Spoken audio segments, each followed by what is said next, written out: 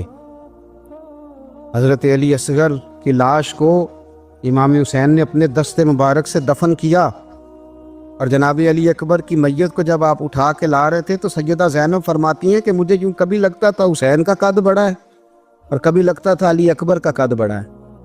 اور فرماتی ہیں کہ پھر حضرت قاسم بن حسن کو بھی وہ اٹھا کے لائے، اور جناب عباس کے وجود سے الگ ہونے والے بازو انہوں نے لا کے حضرت عباس کے وجود کے ساتھ بھی رکھے۔ انہوں نے یہ سارا منظر دیکھا، لیکن جب حسین ابن علی اپنی دفعہ گھوڑے پہ سوار ہوئے تو لگتا یہ تھا کہ ان سے زیادہ بہادر کوئی نہیں۔ ایک جملہ بھی یزیدی فوج کے سامنے امام حسین نے کمزور نہیں کہا، ایک جملہ بھی، ایک فکرہ بھی کچا نہیں بولا، کہیں بھی کوئی منت نہیں کی، کسی جگہ بھی ان کے پائے استقلال میں کوئی لغزش نہیں آئی۔ جب لوگوں کو پتہ چل جائے کہ اب سامنے موت ہی موت ہے، سوائے اس کے چارہ کچھ بھی نہیں، تو بہت ساری رخصت اور اجازت تو دین بھی دیتا ہے، پر امام حسین کسی جگہ کسی رخصت پر عمل کرتے نظر نہیں آتے۔ ڈٹ کے بات کی، ڈٹ کے، اور پھر جب میدان میں نکلے، اللہ اکبر۔ تو ابن سعد کہنے لگا کہ اگر 2 کر کے، ایک کر کے جاؤ گے تو یہ 45,000 کا لشکر سارا حسین کاٹ ڈالے گا۔